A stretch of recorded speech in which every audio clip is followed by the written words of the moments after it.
This program is a presentation of UCTV for educational and non-commercial use only.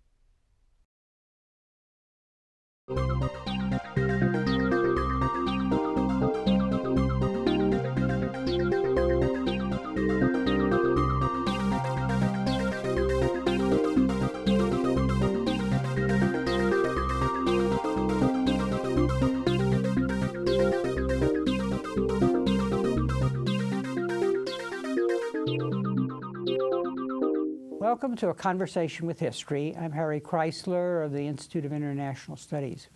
Our guest today is Eric Foner, who is the DeWitt Clinton Professor of History at Columbia University. His most recent book, The Fiery Trial, Abraham Lincoln and American Slavery, won the Pulitzer Prize, the Bancroft Prize, and the Lincoln Prize.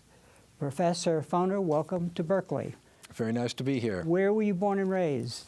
Well, I was born in New York City, but very quickly my parents, like so many others in the aftermath of World War II, moved out to the suburbs. In my case, Long Beach, Long Island, not too far from the city, and I was raised there until I went off to college. And looking back, how did your parents influence your thinking about the world?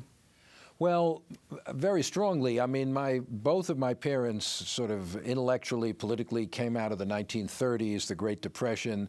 They were political radicals, and they had both been stigmatized or persecuted for their political beliefs. My father, who was a historian, was blacklisted for a long time, could not get a teaching job. My mother, who was an artist, also had a high school teaching job, which she was forced to leave in 1950. This is the McCarthy era, of course. So when I was growing up, it was quite clear, so to speak, in my family that, you know, the American ideals, which are so important to us, of liberty, of freedom of speech, freedom of thought, weren't always being respected, so to speak, in the society. There was a gap between the professions and the reality of American life, and that is a lesson that has stuck with me ever since. Were current events a big part of the conversation at the dinner table? Absolutely, more than in probably most families. I mean, my parents were both very politically engaged. We talked about world affairs. We talked about the civil rights movement as it began to develop in the 1950s. You know, I knew a lot about just the current events in ways that probably most teenagers growing up didn't. And this stood me in good stead when I got to college, and I was in college in the first part of the 1960s when the whole society was in turmoil. So I guess I had my own home education on this as well as whatever I learned in school. And importantly, your father, his work and research focused on the contribution of blacks to American history. Correct. His first book was about the history of blacks in the U.S. Army. Well, actually, his first book was about the Army after after the Civil War, and there was an important chapter on black soldiers. Then he wrote a general book about blacks in the military, and he actually, when he finally did get a job, founded the first black studies program, I think in New England, up in Colby College, a tiny college in Maine in the mid to late 1960s. So African-American history and particularly growing up in the 60s, you know, it was very important to our family that the situation of African-Americans was a critical question in America, both at the time and historically. And your family was also what we would call an activist family, right? I mean, very, very, not just concerned about looking at history, but also changing it today, yeah. Oh, absolutely. I had two uncles who were leaders of trade unions. My uncle Mo Foner with the Drug and Hospital Workers Union, my uncle Henry Foner with the Fur and Leather Workers Union. Yes, political activism of one kind or another, particularly on behalf of either labor or black rights, was very built into my background. I mean, when I was a very young kid, I met Paul Robeson, I met W.E.B. Du Bois. Of course, I didn't know who they were, so to speak, you know. But I grew up sort of assuming that this was something that one would do. Was it inevitable then that you became a historian? You know, historians don't like to use the notion of inevitable about anything. Some might say, yeah, sure, it was inevitable. My father was a historian, my Uncle Philip was a historian, but I actually was more interested in science growing up. I went to college wanting to be an astronomer, and the first 2 years of college I mostly took physics, math. It was only in my junior year I started really getting interested in history, took some wonderful courses. I was at Columbia University, where I now teach as an undergraduate, and shifted my interest, partly because of some great teachers and partly because the world around us was throwing up these historical questions. What were the roots of the Civil Rights Revolution? Things like that. History was extremely relevant to us at that time. And who were the really important mentors at Columbia academically? Well, there was a teacher called James P. Shenton, who passed away a few years ago, unfortunately. Not very well known as a scholar, but an excellent teacher, and really the first history course I ever took was through him, and a wonderful able to inspire students, you know, and really I still remember his teaching very well. And the other who I was lucky enough to work with both as an undergraduate and then as my doctoral supervisor was Richard Hofstadter, who was probably the most prominent historian of that generation, a brilliant writer, a really excellent thinker, and strongly influenced my own approach to the writing of history. And what was your dissertation on? Well, it was called Free Soil, Free Labor, Free Men, and it was about the Republican Party before the Civil War. It was a study of political ideology, particularly, and the rise of the anti-slavery movement in politics leading up to the Civil War. Mm-hmm. Looking at your role as a historian, what skills or qualities of character or both do you think make a historian? Well, that's a good question. I mean, I think the first thing, which is pretty mundane, is the ability to really do a lot of hard work, you know? I mean, it's not fun necessarily being in the archives all the time and finding documents, although I find it extremely interesting. It's almost like a detective story, you know? But it does take a lot of work. But over and above that, of course, I think one has to have, you know, personally, I think that a strong set of beliefs and commitments makes you a better historian, as long as you don't let them trample on the actual historical record. Some people think, no, you should go to the past with a completely open mind. That doesn't mean, though, a blank mind. If you have no ideas, no beliefs, no, you know, commitments of your own, why study history at all? So I think having strong feelings about issues in the present helps to make you a good historian, as long as you are intellectually open and willing to change your mind if you come upon, you know, historical evidence that doesn't fit some preconceived notion. But, you know, the best teachers, the ones we remember in history, are the people who are passionate, who have strong beliefs, who bring them to class. And I think that does help you make you a better historian. Yeah, but as you're doing the hard work, you have honed skills that make you, shall we say, clinical or dispassionate, even as you bring your passion to the work.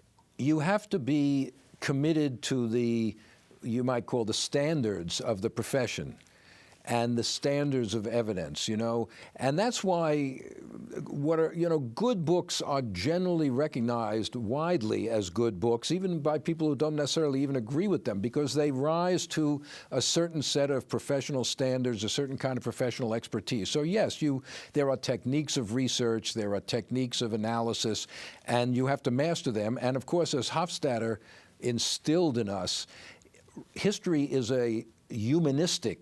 It's not a social science. The narrative, the literary quality is extremely important in conveying history. And Hofstadter really impressed on us, this is a literary art. It's not just a scientific study, and you really need to learn to express yourself in ways that will reach a broad audience, both within and outside the academic world. When did you realize that you wanted to write this book, The Fiery Trial? Well, you know, as I said, my first book, Lincoln, popped up in there. It's about the Republican Party before the Civil War, and I think anyone who is a 19th century historian, which is how I basically conceive of myself, thinks a lot about Lincoln because he seems to encapsulate so many things that are essential in that society, whether it's the westward movement or the whole crisis over slavery, issues like that, the market revolution, the economic development of the country. But it was only a few years ago that I said, you know, I'm really interested in trying to figure out Lincoln for myself.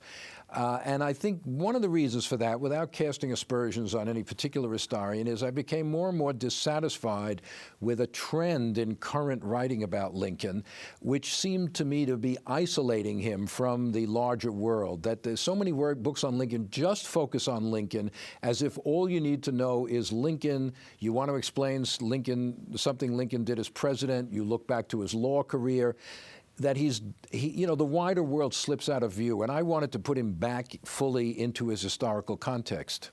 And the overriding theme seems to be what ideas influenced him as he, as a practicing politician, was embedded in the politics of slavery. Exactly. It's what influences Lincoln, and of course Lincoln influences others, and especially when he becomes president, the president is very influential in how people think. But it's this combination, this interaction between the individual experiences, and yet the political movement that he's part of. You know, Lincoln is a party man. He's a politician. He's he's an organization man.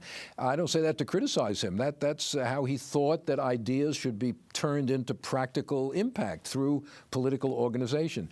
So therefore, you have to compare him to others, and I'm particularly interested in how he fits in the spectrum of anti-slavery thought. There were people more radical than he was, there were people more conservative than he was, and he kind of has to relate to all of them, and that, I think, makes for a very interesting story. What was the greatest obstacle in undertaking this research?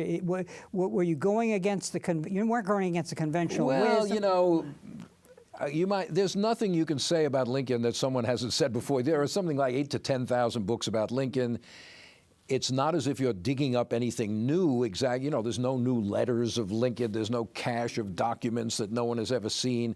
I think, in an odd sort of way, the obstacle is the very large size of the literature before that, and that we think we know more about Lincoln than we really do, because there's this mythology of the great emancipator which overrides all evidence. It's very, I'm not trying to denigrate Lincoln at all. I admire him a great deal, but Lincoln is not born ready to abolish slavery, you know, from his bedside.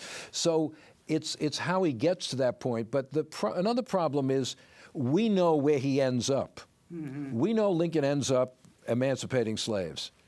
But Lincoln didn't know that he was ending up that way. We have to read his trajectory forward rather than backward as heading toward a predetermined goal. So you've got to free yourself of your knowledge of what happened at the end in order to understand how he really got there.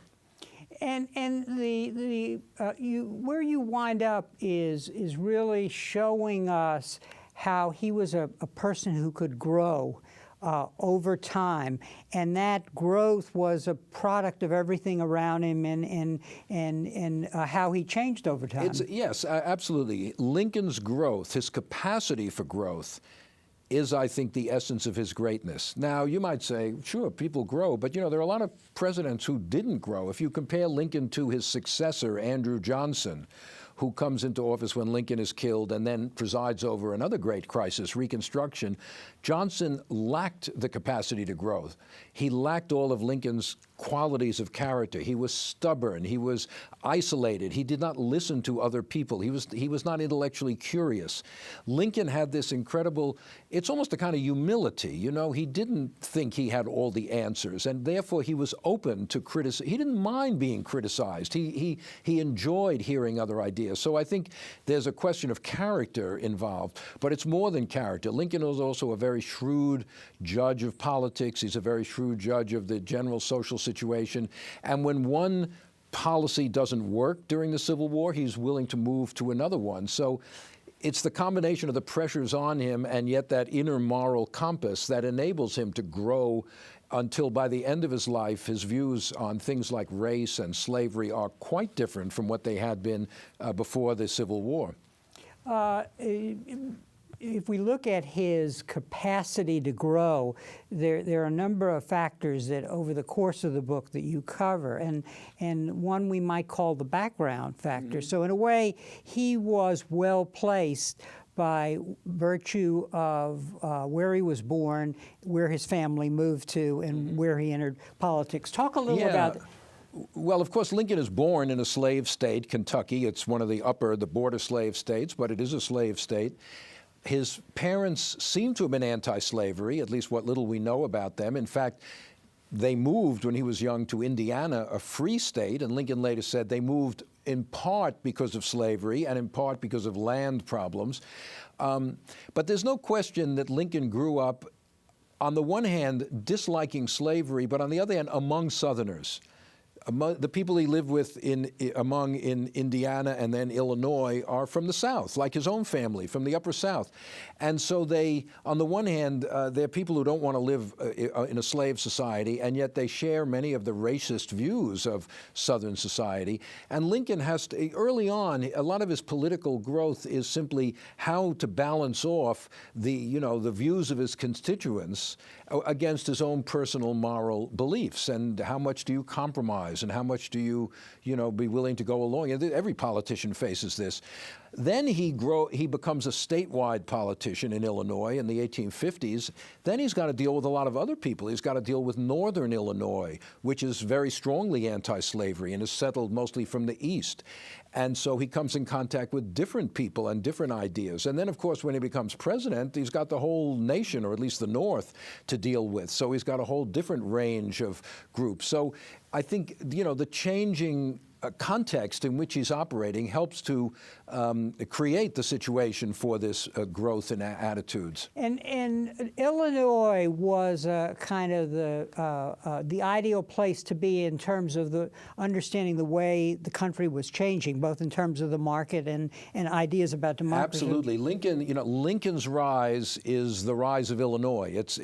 Illinois is the fourth largest state by 1860, but when Lincoln is growing up, it's a frontier place. It's a backwater, but it goes through what we call the market revolution, the rapid economic development of agriculture, of industry in the north of Illinois, of railroads.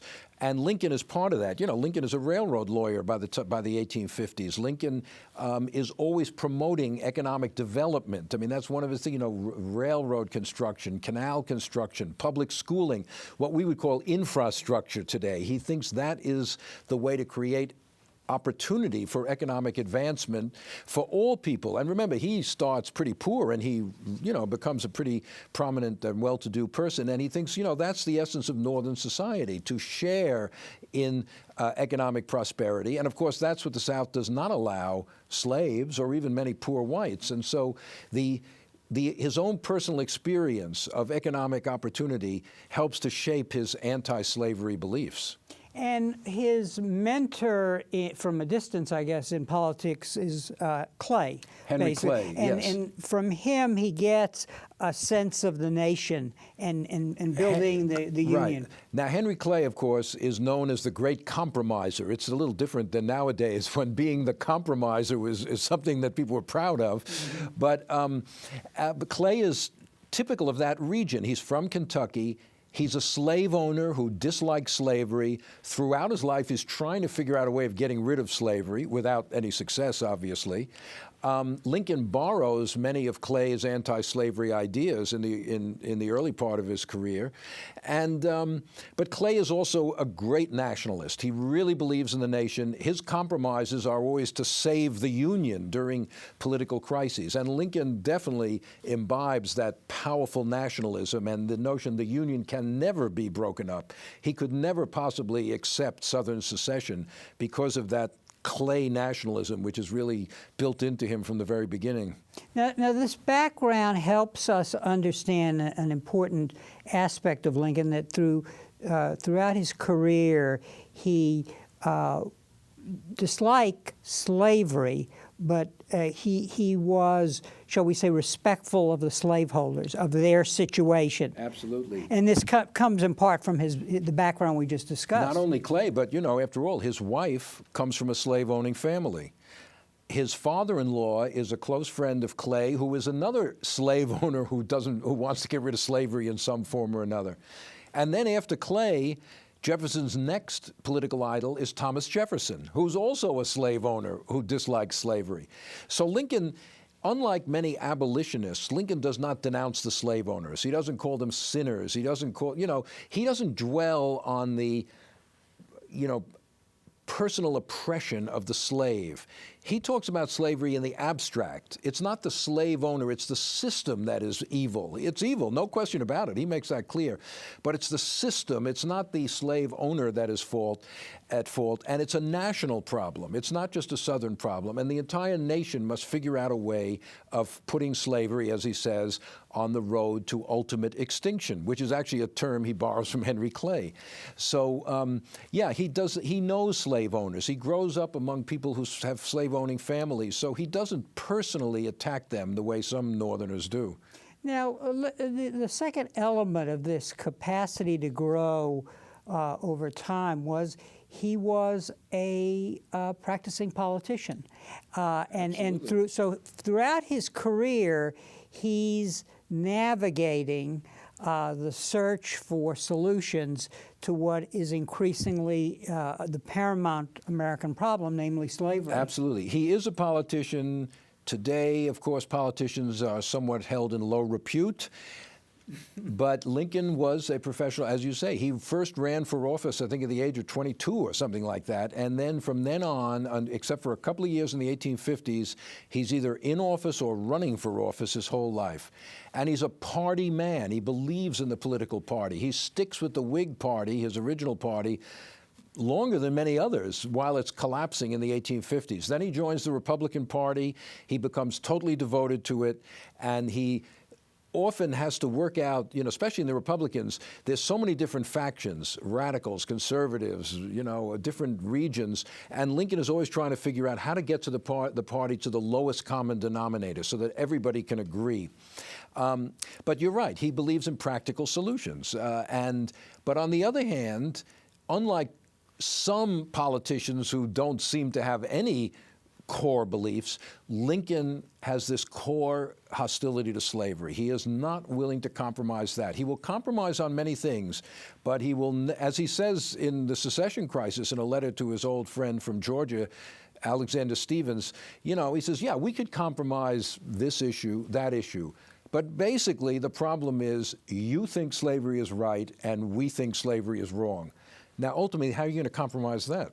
Mm-hmm. And you quote him in a letter later that he writes, public letter, 1864, I am naturally anti-slavery. If slavery is not wrong, nothing is wrong. I cannot remember when I did not think and feel. Absolutely, and there's no reason to doubt the sincerity of that statement. And yet, feeling slavery is wrong does not tell you what to do about it. Mm-hmm. And, some reviewers have criticized me for saying, well, how can you say Lincoln grew when he was always anti-slavery? Well, the point is, what he grew in terms of his understanding of the issue and in his conceptualization of how to deal with it. Saying I'm anti-slavery is important, but it doesn't give you any practical direction on how to deal with the question. And neither Lincoln nor anyone else had a very good sense of that before the Civil War. Lincoln tried various approaches. They didn't work. Even during the Civil War, he's experimenting, and eventually when he grows toward this notion of universal emancipation as the only way to really cut that Gordian knot. And you point out again and again that Lincoln's great virtue was that he understood the importance of public opinion, and that public opinion could be shaped. You quote him in 1854, he says, a universal feeling, whether well or ill-founded, cannot be safely disregarded. We cannot then make them equals. Well, he's talking about the question of should we free the slaves and make them equal members of the society? And Lincoln did not believe that was possible, at least at that point. At the very end of his life, he's changing somewhat in that view. But as a politician, you have to be aware of what is politically possible. And he says, you know, racism is deeply embedded in the society. Lincoln shared some of those views. There's no question about it. He grew up in a society in which racism was pretty endemic. One cannot expect Lincoln to be Martin Luther King Jr., you know, 150 years before the time.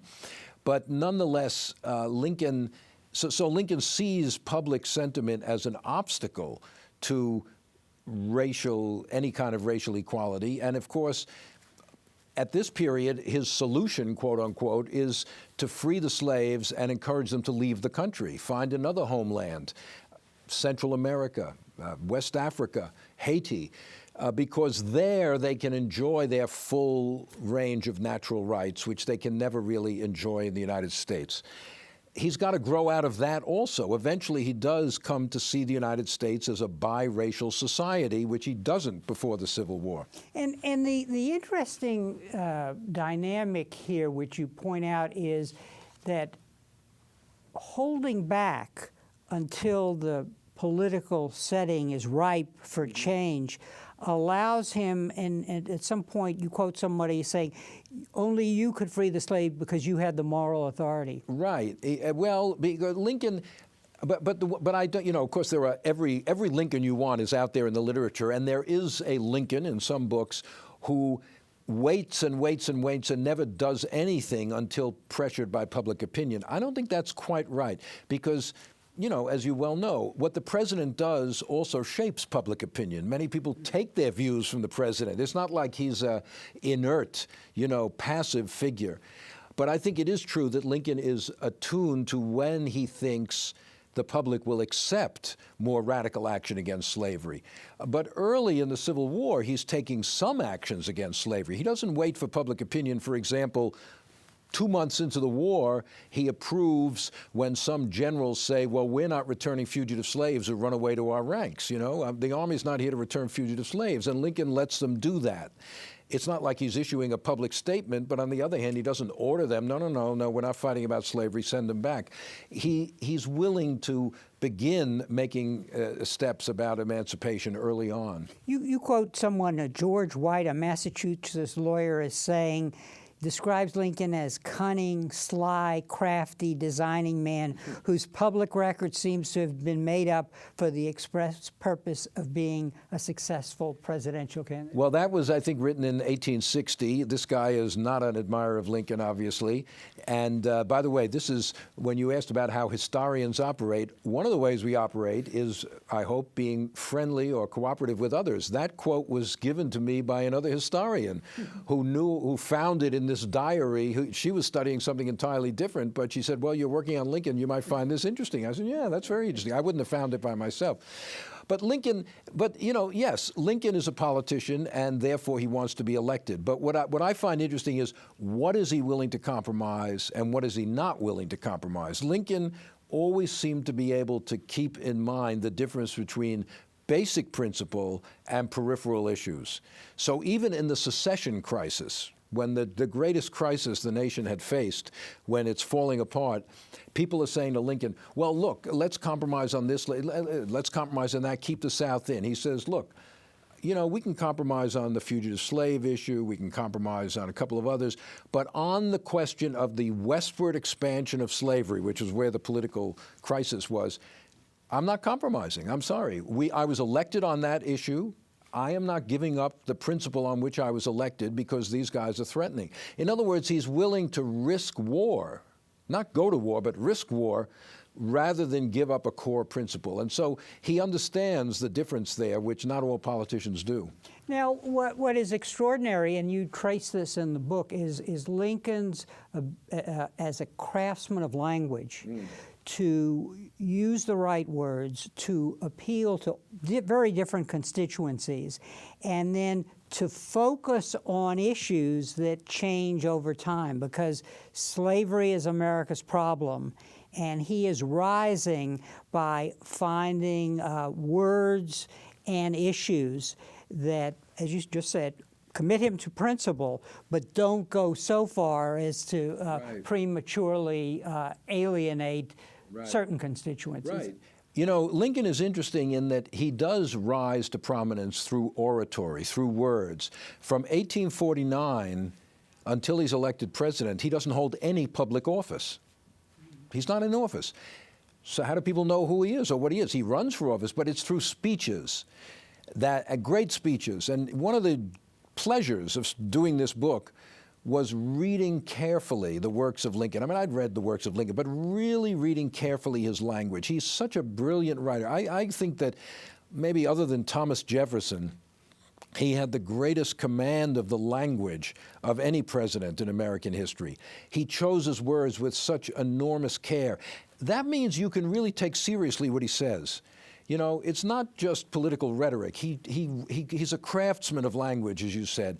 And so he's really trying to convey his ideas in the most precise kind of way. I mean, I was even, you know, you read the Emancipation Proclamation, one of the most common documents, and I found words in there that I just, my God, why did Lincoln put that in? There must, you know, there's a reason. For example, I'll just give you one example. In the Emancipation Proclamation, he says to black people, you know, there's a lot of people say, well, if you free the slaves, they're going to run amok and start massacring whites. And he says, you know, he addresses the slaves. He says, I urge upon these freed people to be peaceful and not resort to violence except in necessary self-defense. Well, that's kind of interesting. He's saying they have a right to defend this freedom against white people by violent means if necessary. He didn't have to say that, but he just put it to make it totally clear that their freedom could not be interfered with by their former owners or anyone else. You know, and I had never really noticed that little phrase before. And so studying Lincoln's words really is very illuminating. There's a subtle understanding of complexity which can then be articulated in ways that signal constituencies. Yep. No, absolutely. Now, remember, of course, he's also addressing audiences which are much more attuned to political language than maybe we are today. I mean, you know, the Lincoln-Douglas debates, a great moment in our political history, thousands of people, 15,000 people stood there, and these are farmers, these are artisans, these are not your high, you know, educated people. They stood there for 3.5 hours. They weren't debates like, let's say, our presidential debates such as they are now. God help. The first guy spoke for an hour and a half. The second guy spoke for an hour. No, the other way around, an hour. Then the other guy spoke for an hour and a half in rebuttal. Then the first guy got up and spoke for another half hour. That's 3 hours or more.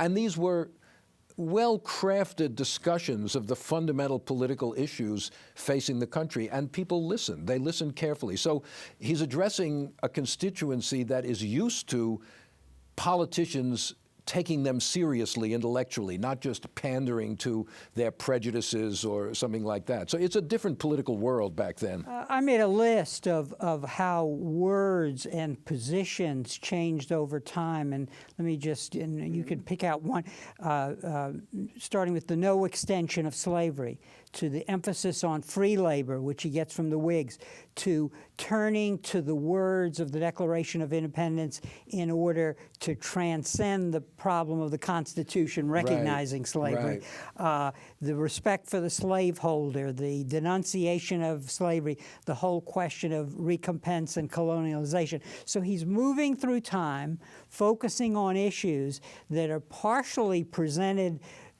by the circumstances he's dealing with in the position he occupies, but then he's articulating a position. And as you said, as we were saying before, his articulation of them makes him a national figure. People are reading his speeches in the newspapers, not only in Illinois. You know, before 1858, he's not speaking outside of Illinois very much, so who knows who Lincoln is. But his speeches are being read, and people take them seriously. And I think it's what makes him a formidable presidential possibility, that his ideas are known even by people who have never laid eyes on him. I mean, he doesn't come east until 1860. He comes to New York to give his Cooper Union speech, but the eastern part of the country has never seen Lincoln before that. But nonetheless, there are the words of Lincoln out there. Now he said that, let me see if I can find that, I claim not to have controlled events, but confess plainly that events have controlled me. So partially true, not completely true. True enough, but not totally true. You know, that's the epitaph, or epigraph, I should say, for David Donald's excellent biography of Lincoln. Excellent, although I think he makes Lincoln too passive. He takes that and says, okay, Lincoln is just buffeted by events. You know, I think it's true. Events, and this is, you know, a revolutionary moment in American history. If you're not affected by events, what are you? You know, at this time, everybody is changing at this time. You know, so the events, but the question is, what events are we talking about? That's really, you know, what does he mean by events have controlled me? The course of the war. One of the events that really had a tremendous effect on Lincoln is something of his own initiation, which is the enrollment of black soldiers in the Union Army. By the end of the war, 200,000 black men have served in the Union Army and Navy, and Lincoln comes to feel that by their service, they have staked this claim to citizenship. You know, it's no longer possible, as he did before the war, to talk about sending blacks out of the country. By fighting for the Union, they have earned their place in the American nation, you know, and so that's one of the events that is leading to the changes in Lincoln's attitudes in the last couple of years of the war. As you talk, and after reading the book, I get the sense that what you're saying is, how do I want to put this? You know, we're confronted often today with opportunistic politicians, whereas Lincoln really understood how far he could go. And so when he was confronted with a situation, he really saw the complexity and he believed the complexity. It wasn't just, you know, I don't have the votes to do this. It's, you know, well, these are real people on the other side who have these beliefs. He did. He understood. He had this great capacity for empathy, even of those he didn't agree with in any way. But on the other hand, you know, we have to remember that Lincoln is also befuddled by events, just like anyone else. You know, back to that 1854 speech you quoted where he says public opinion, you know, cannot be ignored.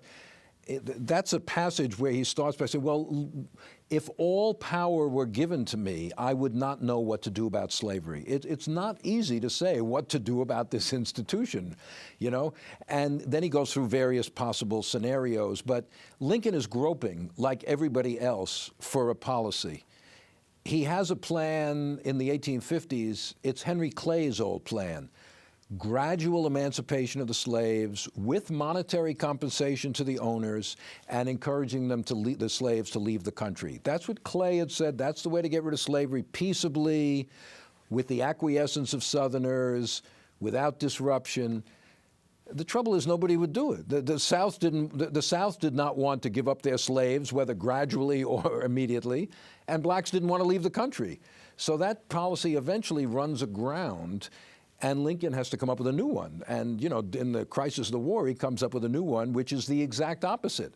Immediate emancipation, not gradual, no compensation monetarily for the owners. And eventually, instead of leaving the country, he begins to see blacks as citizens of the United States. We started with this interview talking about your background, and one of the tensions, or one of the questions you were asking yourself in writing this book is, well, what was his relation to the radicals, to the abolitionist movement? What have you learned in the course of doing this book about how radical movements impact political leaders? Right. That's an excellent question. I mean, one of the reasons I wrote the book was dissatisfaction with the way that issue was being described in current literature. Too many works on Lincoln take Lincoln, as we were saying in a way, as the model of pragmatic politics. But they conclude from that anybody who proposes anything else is obviously impractical, fanatical. There's Lincoln, the realistic politician, and the abolitionists and radicals are just a bunch of maniacs who don't know anything about. That's not it at all. Lincoln's relation with the radicals was symbiotic. It wasn't antagonistic. Yes, they criticized him a lot, and he sometimes criticized them. But Lincoln understood that the role of a radical movement is to change public opinion. He appreciated that even though he didn't agree with all the stuff they're saying, they were creating a public sentiment that made it possible for politicians like him to operate within the political sphere. During the Civil War, when there was a big dispute in Missouri between the radical and more moderate Republicans, and the radicals came to badger Lincoln to be, for something, Lincoln met with them, and then when they left the White House, he remarked to his secretary, who kept a diary, "They're devils, but they're devils facing Zionward." In other words, I don't agree with that, but we are in the same boat. To use modern terminology, Lincoln understood that these radicals and abolitionists were the base of the Republican Party. A party can't win just with its base, but it would be a pretty stupid party to alienate its base or to throw its base out.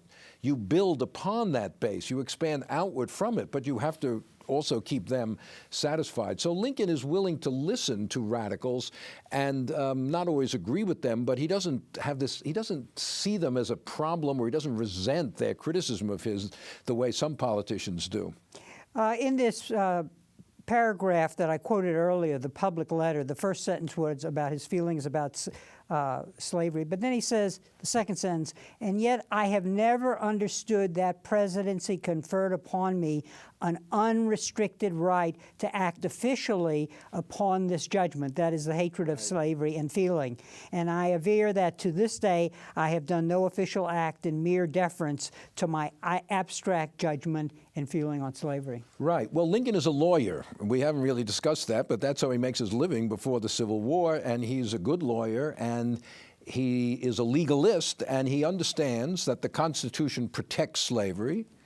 There is no constitutional grounds by which the president or Congress can act against slavery, with one exception, and that is the war power. And that, of course, is that's the power under which he does eventually abolish slavery, or take steps toward abolishing slavery. But what he's saying is, I'm acting within a system, within a constitutional legal system, and I must respect the limits of that system.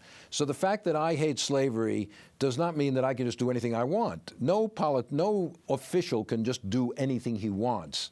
And so, but remember, Lincoln is also appealing to the broadest possible constituency out there. In a war, you've got to maintain the broadest support for the war effort.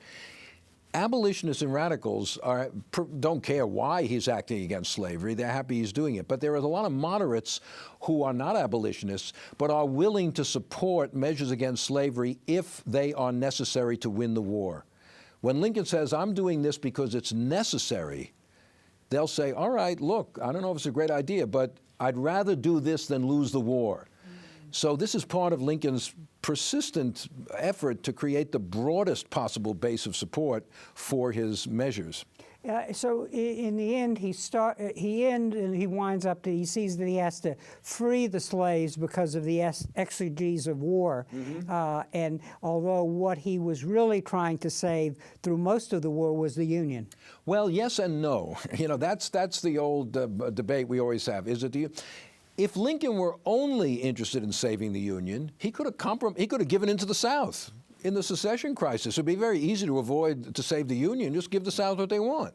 But Lincoln says, yes, I want to save the Union, but it must be a Union worth saving. A Union in which slavery is a permanent feature is not worth saving. So, yes, the Union is the paramount goal. But it's not any means to save the Union. Not at all. That Lincoln insists that we must put slavery on this road to extinction. It's not immediate. It may be way down the road, but we have to turn that corner toward getting rid of slavery. And I'm not willing to give up that, even if it means it may endanger the Union. What do you see as the lessons that you learned and readers might learn from the story of Lincoln, the problem of slavery, the evolution of his thinking, and how the political system adjusts?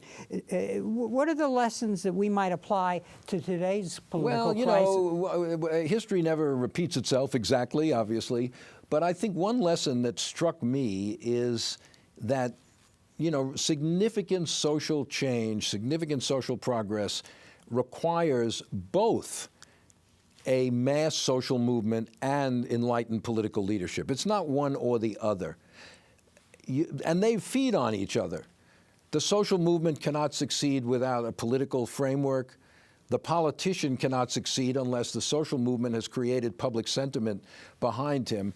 And that's why, as I say, this symbiotic relationship between abolitionist radicals and a more moderate Lincoln together, it's not that one was right and one was wrong, it was the combination of their efforts that produced the greatest expansion of freedom in American history. So I don't think that politicians today, like President Obama, who seems to be very annoyed when people further to the left criticize him, I think that's the wrong approach. I think he should understand that they are trying to make him do better, not to undermine him. They are trying to have him do better at what he's trying to do, and he ought to welcome people like that rather than kind of just sloughing them off or dismissing them as he sometimes does. But, you know, you have to have a great deal of humility to be able to take that attitude, which Lincoln had. I wonder if you're familiar with a video clip that the White House put on its website, President Obama talking to a group of high school students. I've seen that. Yes. So let's talk about that, and we should explain to the audience. The gist of it is, I'm being criticized, but I'm a compromiser, and Lincoln was a compromiser, and I have the Emancipation Proclamation in my desk, and you know there are all these caveats in it. So exemptions, right? Yeah, right. So what is the problem with that perception and this whole notion of compromise that is in the White House now? Well, look, politics is the essence, the art of compromise, and it's not surprising that politicians compromise. You know, that's part of our system. But I think that little exchange of Obama's revealed a real deep misunderstanding of what happened in the Civil War and what Lincoln was doing. He says in there, what do you think the Huffington Post would have said about the Emancipation Proclamation? The Huffington Post being left-wing critics today, and so the abolitionists back then. Well, we know what the abolitionists said about the Emancipation Proclamation. They didn't say, oh, look, Lincoln has exempted these. They said, right on, Lincoln. This is fantastic. This is great. They celebrated, and then they said, you've got to do more. You've got to go further and free those slaves who were not freed. But they didn't denounce Lincoln as a compromiser. They said Lincoln has done a tremendous thing, and we've got to now make him do even more. A more interesting question to me is not what the Huffington Post would have said about Lincoln, but what would Lincoln say about the Huffington Post? What did Lincoln say about his critics? He didn't say, like Obama, well, these people are just a pain in the neck. Lincoln said, I welcome criticism. Criticism is how I learn. You know, that's education. I'm learning from my critics. He didn't have this thin skin that Obama, but as I say, it's partly a question of character. Obama is a guy, and I respect Obama, of course, who has always been, as one of his aides said, the smartest guy in the room. And he thinks he's the smartest guy in the room. Well, if you're the smartest guy in the room, you don't have to listen to anyone else. Lincoln did not think he was the smartest guy in the room. Lincoln thought he could learn from other people. That's a great quality which Obama appears to lack. Mm-hmm. And you point out in the book that throughout his career, Lincoln is listening, and then when he gets into the White House, he's encountering for the first time free blacks. Well, that is very important, I think. That's one of the things that struck me is how many black people Lincoln met with in the White House. You know, in Illinois, he didn't know any black people. There were hardly any out there. Mm-hmm. Lincoln in the White House, it's well known that he met a couple of times with Frederick Douglass, the great black abolitionist, but I was amazed counting it up. He met with Martin Delany, Sojourner Truth, Bishop Payne, Alexander Crummell, black delegations. First of all, no president before Lincoln had ever met with any black people. There were slaves in the White House, but here are people coming in as Americans to talk about public issues. And I think exposure to these educated, articulate, politically active black men and women helped to change his racial views. In other words, he encountered talented, black people, and I think his views about race lessened or, were mitigated a little bit. He understood a guy like Frederick Douglass is like him. He saw Douglass as a kindred spirit. Both of them had risen up from, very humble circumstances. Both of them were great orators. Both of them were, very deep thinkers. Well, if a guy like, why shouldn't Frederick Douglass have the right to vote? What possible reason is there that this guy is not qualified? You know, and so I think that these encounters show something about Lincoln's capacity to, you know, expand his frame of mind. As I read your book, I was left with this extraordinary picture of a man who learned compromise through experience and a lifetime career. And I'm curious, what would you tell us about his compromise versus the way we talk about compromise in the system? It seems to be almost a fetish now as opposed to a reality. Well, you know, today our political discourse is at a fairly low level, I'm sorry to say. And, you know, you have one group in Congress, Republicans, who seem to say we're never going to compromise on anything. And then you have President Obama, who seems to flit between one compromise and another. But, you know, doesn't appear to have Lincoln's capacity to distinguish between principle you will not compromise and policies you will compromise. Because, you know, as I say, Lincoln didn't compromise on the territorial issue during the Civil War, during the secession crisis, even at the cost of his own reelection. In 1864, you know, they thought he was going to lose in August 1864. There was a lot of war weariness. And some Republican leaders came to him and said, look, Lincoln, you got to rescind the Emancipation Proclamation. People don't think it's prolonging the war. Why don't you say they can come back with slavery, and that'll help you get reelected? And Lincoln said, no, I can't do that. I can't do that. First of all, it would be immoral to promise people freedom and then rescind it. And second of all, the black soldiers would throw down their arms. Why should they fight for us if we take away their promise of freedom and then we can't win the war? But in other words, Lincoln was willing to say, no, I'm not compromising on this policy, whereas Obama doesn't. I'm sure that he has deep principles, but he doesn't make clear what it is that he's willing to compromise on and what he's not willing to compromise on. And one day you have something that's an absolute principle, and then the next day he's compromising on it. So Lincoln somehow managed to navigate that, I think, more effectively than perhaps more recent politicians. And is that the experience that he had, that this maturation developed over time? We can't say it was the schools he went to. No, he only had 1 year of schooling in his entire life. He was totally self-educated, so he didn't get it from his teachers, that's for sure. Maybe his political teachers. You know, I think it's just the accumulation of experience and the capacity to assimilate that experience in an intelligent, creative way, you know. And, you know, you start out with personal character, but you also then go to political exigencies and the crisis that he's facing. And, you know, it's that combination. This is the old historical chestnut. Do men make history, or does the history make the men? And, of course, it's some combination of both, either way, you know. So, but all we can say is that he rose to the occasion. Not every political leader would have risen to the occasion that he was placed in. One final question. After this distinguished career and with this very interesting start in your family background, what have you learned about what history can contribute to really the current events and the policy debates? I don't think history gives us the answers. You know, you can know the history of immigration, and we should, but it's not going to tell us what our immigration policy should be today. There's a lot of debate about that. But I do think that history can inform us. The more we know about history, the more we know how politics work, how decisions are made, the more we know what has been tried in the past and may have worked or not worked. I think too often our political leaders, and I'm not mentioning any particular person or any political party, but our political leaders seem to be ignorant of history. And they make comments which show that they don't really even understand American history at all. And I think the level of our political discourse is not so high that a historical perspective won't help to improve it.